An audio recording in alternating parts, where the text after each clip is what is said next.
MIPA 5 SMA Negeri 1 Rengas Dengklok.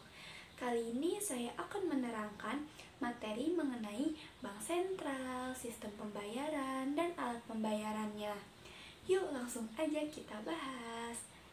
Sebelum kita bahas materinya, silahkan kalian perhatikan dahulu uang yang saya pegang ini. Kalian bisa lihat di uang ini terdapat tulisan Bank Indonesia. Mengapa di uang ini tertulis Bank Indonesia? Mengapa tidak bank-bank lain? Dan apakah ada perbedaan Bank Indonesia dengan bank lain? Dan apa saja sih peranan Bank Indonesia di uang ini? Yuk langsung aja kita bahas. Sebelumnya kalian udah tahu belum apa sih bank sentral itu? Pasti pada bingung kan? Jadi, menurut John Singleton, bank sentral yaitu sebuah bank tempat menaruh dana atau rekening dan menggunakan dana tersebut untuk penyelesaian akhir atau settlement dari transaksi antar bank. Berdasarkan Undang-Undang Nomor 6 Tahun 2009 tentang Per-PPU, Undang-Undang Nomor 2 Tahun 2008 tentang perubahan kedua atas Undang-Undang Nomor 23 Tahun 1999 tentang Bank Indonesia menjadi undang-undang mendefinisikan bahwa Bank Indonesia adalah lembaga negara yang independen, bebas dari campuran tangan pemerintah atau pihak-pihak lainnya, kecuali untuk hal-hal yang secara tegas diatur dalam undang-undang ini. Sebagai bank sentral, Bank Indonesia mempunyai satu tujuan utama, yaitu mencapai dan memelihara kestabilan nilai rupiah. Nah, apa saja sih fungsi-fungsi dari bank sentral? Jadi, secara umum, bank sentral mempunyai beberapa fungsi. Yang pertama, sebagai bank sirkulasi. Maksudnya adalah bank sentral atau Bank Indonesia merupakan pemegang hak tunggal atau hak oktroi dalam pengedaran uang kertas dan uang logam sebagai alat pembayaran yang sah. Yang kedua, Bankers Bank. Maksudnya adalah bank sentral adalah bankir dari bank-bank. Jadi, dalam hal ini, bank sentral berkedudukan sebagai salah satu sumber dana dari bank-bank lain. Yang ketiga, Leaders of Last Resort. Jadi, bank sentral adalah pemberi pinjaman pada tingkat terakhir. Artinya, bank sentral dapat memberi pinjaman kepada bank lain dalam bentuk kredit likuiditas darurat. Yang keempat, pelaksanaan kebijakan moneter. Jadi, bank sentral mengeluarkan kebijakan melalui instrumen moneter seperti cash ratio, open market operation, kebijakan diskon noto, dan pengawasan kredit selektif. Yang kelima, penjaga posisi likuiditas negara. Jadi, bank sentral menjaga posisi likuiditas negara, termasuk di dalamnya masalah pengaturan dan penatausahaan neraca pembayaran Indonesia. Tugas dan wewenang Bank Indonesia dalam rangka mencapai dan memelihara kestabilan nilai rupiah. Tugas yang pertama adalah menetapkan dan melaksanakan kebijakan moneter. Nah, salah satu wewenangnya adalah menetapkan sasaran-sasaran moneter dengan memperhatikan sasaran laju inflasi yang ditetapkannya. Tugas yang kedua adalah mengatur dan menjaga kelancaran sistem pembayaran. Salah satu wewenangnya adalah melaksanakan dan memberi persetujuan serta izin atas penyelenggaraan jasa sistem pembayaran. Tugas yang ketiga adalah mengatur dan mengawasi bank. Tugas ini telah dialihkan ke OJK. Jadi, untuk kedepannya, Bank Indonesia sebagai bank sentral bertugas mengatur stabilitas keuangan. Tugas mengatur dan mengawasi bank oleh OJK terbatas pada pengaturan dan pengawasan secara mikroprudensial. Nah, lingkup pengaturan dan pengawasan secara makroprudensial merupakan tugas dan wewenang Bank Indonesia. Sistem pembayaran. Sistem pembayaran adalah sistem yang mencangkup seperangkat aturan, lembaga, dan mekanisme yang digunakan untuk melaksanakan pemindahan dana guna memenuhi suatu kewajiban yang timbul dari suatu kegiatan ekonomi. Nah, kewenangan mengatur dan menjaga kelancaran sistem pembayaran di Indonesia ini dilaksanakan oleh Bank Indonesia yang dituangkan dalam Undang-Undang Bank Indonesia. Sistem pembayaran dibagi menjadi dua jenis, yaitu sistem pembayaran tunai dan sistem pembayaran non-tunai. Perbedaannya itu terletak pada instrumen yang digunakan. Pada sistem pembayaran tunai, instrumen yang digunakan berupa uang kartal, yaitu uang dalam bentuk fisik yang berupa uang kertas dan uang logam. Sedangkan pada sistem pembayaran non-tunai, instrumen yang digunakan berupa alat pembayaran, berupa APMK, cek biliet giro, nota debit, ataupun uang elektronik lainnya. Bank Indonesia menjalankan peran dalam sistem pembayaran. Jadi, ada beberapa peran yang dijalankan oleh Bank Indonesia. Yang pertama, regulator, yang kedua pemberian izin, yang ketiga pengawas, yang keempat operator, dan yang kelima fasilitator.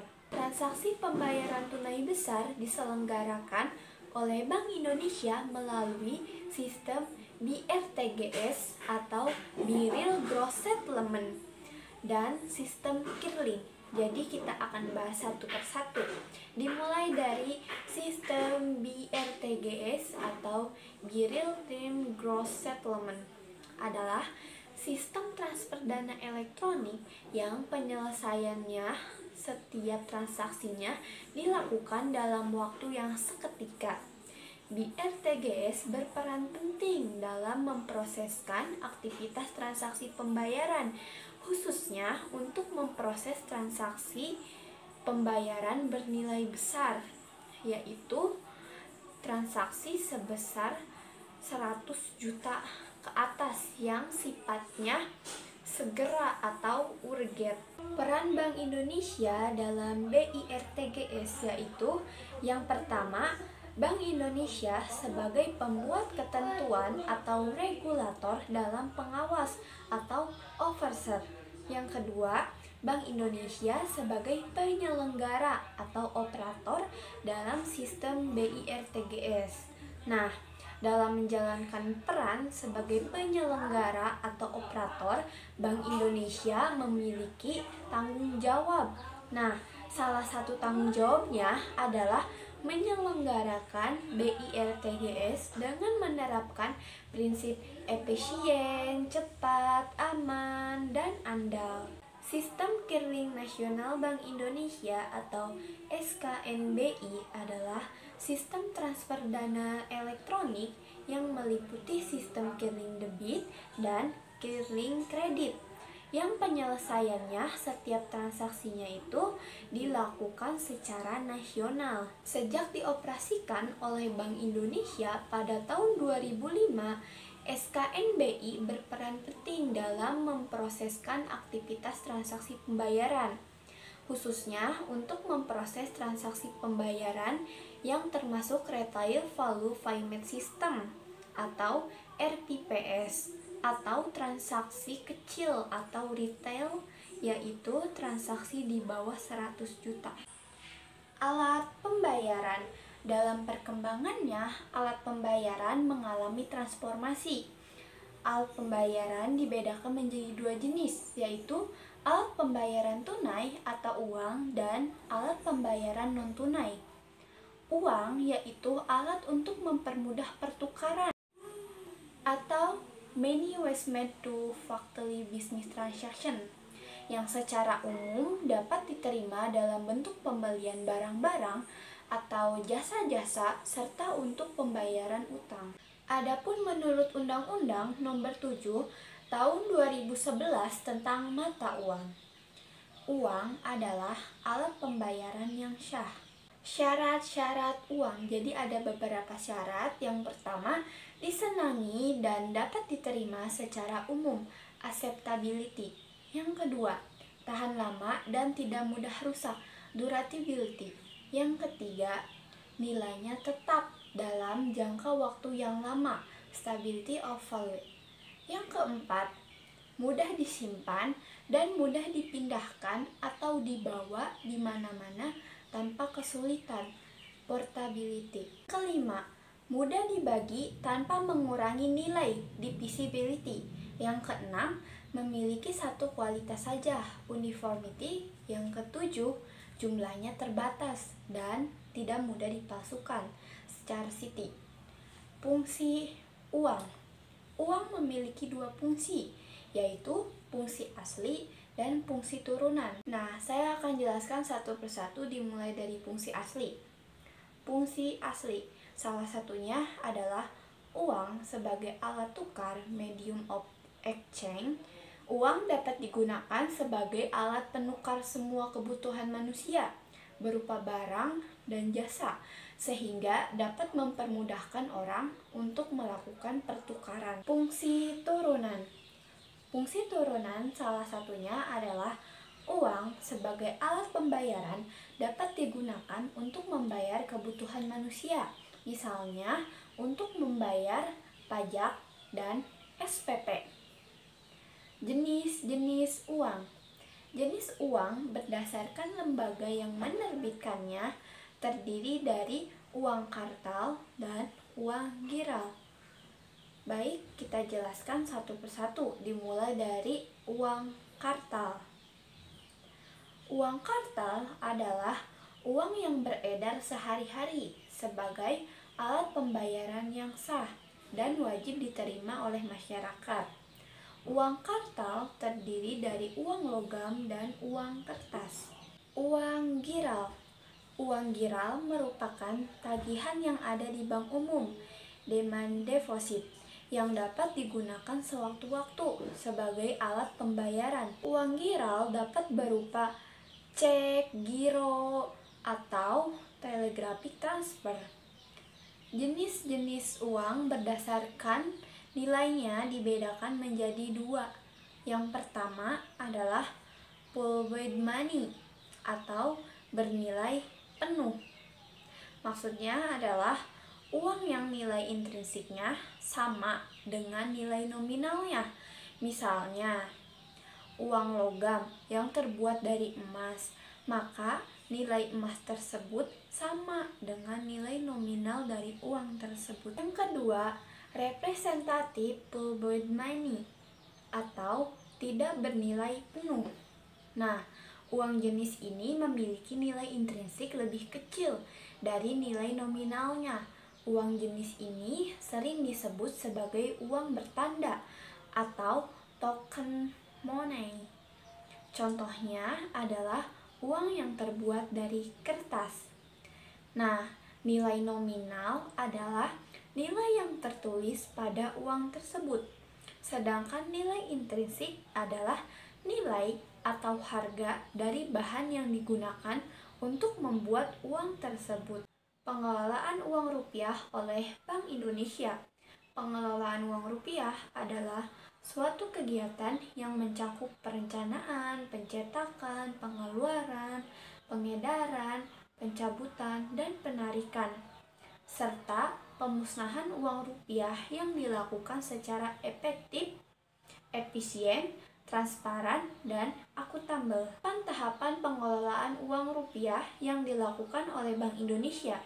Yang pertama, perencanaan. Yang kedua, pencetakan. Yang ketiga, pengeluaran. Yang keempat, pengedaran. Yang kelima, pencabutan dan penarikan. Yang keenam, Pemusnahan unsur-unsur pengaman uang rupiah. Kebanyakan unsur pengaman terdapat pada uang kertas rupiah. Unsur-unsur tersebut antara lain: yang pertama, uang kertas rupiah terbuat dari serat kapas. Yang kedua, tanda air atau watermark dan elektrotipe. Yang ketiga, benang pengaman atau security trend. Yang keempat, cek intaglio. Yang kelima, gambar saling isi atau rescover shock. Yang keenam, tinta berubah warna atau overseasally variable ink.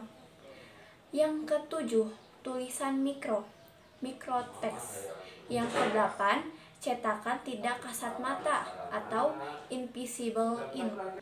Yang kesembilan, gambar tersembunyi atau latent image. Yang kesepuluh, efek pelangi. Yang kesebelas, cetakan kasat mata visible ink. Yang ke-12, nomor seri. Yang ke-13, mini text. Yang ke-14, pigmen berubah warna atau irisat. Alat pembayaran non-tunai. Alat pembayaran non-tunai merupakan alat pembayaran menggunakan cek, bilet giro, uang elektronik, atau uang pembayaran menggunakan kartu APMK seperti kartu kredit atau kartu debit. Nah, jenis-jenis alat pembayaran non-tunai yang pertama adalah cek dan bilet giro atau BG. Cek dan bilet giro atau BG merupakan alat pembayaran yang paling lama digunakan oleh masyarakat Indonesia. Cek adalah surat perintah tidak bersyarat untuk membayar sejumlah dana yang tercantum dalam cek. Yang kedua, kartu debit atau debit card dan ATM. Kartu debit atau debit card adalah alat pembayaran menggunakan kartu yang dapat digunakan untuk melakukan pembayaran atas kewajiban yang timbul dari suatu kegiatan ekonomi. Yang ketiga adalah kartu kredit. Kartu kredit merupakan pembayaran yang memiliki prinsip buy now pay later, di mana pada saat transaksi kewajiban pemegang kartu ditalangi terlebih dahulu oleh penerbit kartu kredit. Yang keempat, uang elektronik atau e-money. Uang elektronik e-money didefinisikan sebagai alat pembayaran dalam bentuk elektronik. Nilainya disimpan di media elektronik tertentu. Sekian presentasi dari saya, kurang lebihnya mohon dimaafkan. Wassalamualaikum warahmatullahi wabarakatuh.